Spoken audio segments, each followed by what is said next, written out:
If you've ever heard any of our call-in shows, you know that we have people that think about the conspiracy theories of people like you. You would be a poster child for these people because you have served on the board of the Council on Foreign Relations. You helped start the Trilateral Commission, and you've been to the Bilderberger groups. What is belonging to all those groups? We talked about the Trilateral Commission when you were here in 1989. But what about the association with that? Are people too close in this world? People in business too close to the governments? Well, you know, there is such a thing as insidious influence. And the question is, how does it operate? Does it involve bribery? And does it involve some sort of psychological domination of individuals? Vive le Québec libre! I don't believe in this notion of some sort of secret societies controlling people. But of course, in any political system, there are sort of over-the-table and under-the-table arrangements. As far as the organizations that you have mentioned, they're all on top of the table organizations. We know what they are, we know what they do. We probably exaggerate their influence in many cases, but most important of all, they operate overtly. Anybody who wants to know what the Council on Foreign Relations does can very easily find out. For the first time in all of human history, mankind is politically awakened. That's a total new reality.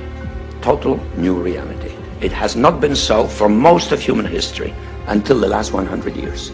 And in the course of the last 100 years, the whole world has become politically awakened.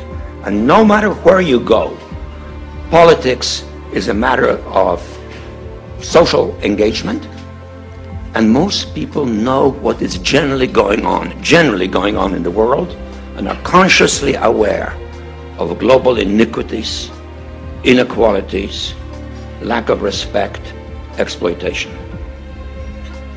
Mankind is now politically awakened and stirring. The combination of the two, a diversified global leadership, politically awakened masses, makes a much more difficult context. And I think we have, as a consequence, we have to realize that real solutions to political problems, to political conflicts, come from those entities that have power and have the willingness or the ability to coalesce or get stymied in the process or even go into conflict. The Quebec government is now armed with tough new powers aimed at ending the student strike. The lethality of their power is greater than ever. Their capacity to impose control over the politically awakened masses of the world is at a historical low. In earlier times, it was easier to control 1 million people, literally. It was easier to control 1 million people than physically to kill 1 million people.